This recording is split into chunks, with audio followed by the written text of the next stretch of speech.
அனைவருக்கும் கணித வணக்கம். இப்போ பார்க்க போகிறது 7ஆம் வகுப்புக்குரிய கணக்கு 3ஆம் பருவம் பயிற்சி 2/4 முதல் கணக்கை பார்க்க போகிறோம். ரூபாய் 35,000க்கு ஆண்டுக்கு 9% வட்டி வீதம் 2 ஆண்டுகளுக்கு தனி வட்டியை காண்க அப்படின்னு சொல்லி கொடுத்துருக்காங்க. தனி வட்டியோட ஃபார்முலா என்ன? I = PNR/100.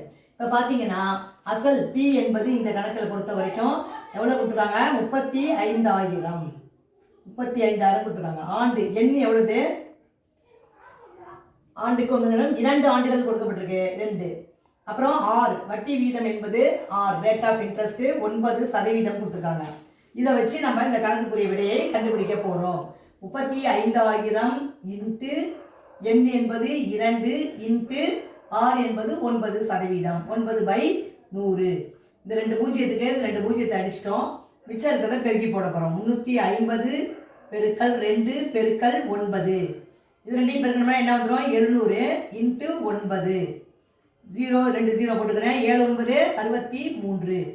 அப்போ ஆன்சர் வந்து என்ன கிடைச்சிருக்கு? தனி வட்டி இஸ் ஈக்குவல் டு ரூபாய் 6,300. இதுதான் வந்து இந்த கணக்குக்குரிய விடையாகும். ஃபார்முலா I = PNR/100 ஃபார்முலாவை பயன்படுத்தி இந்த கணக்குக்குரிய விடையை வந்து நம்ம கண்டுபிடிச்சிருக்கிறோம். புரிஞ்சுங்களா?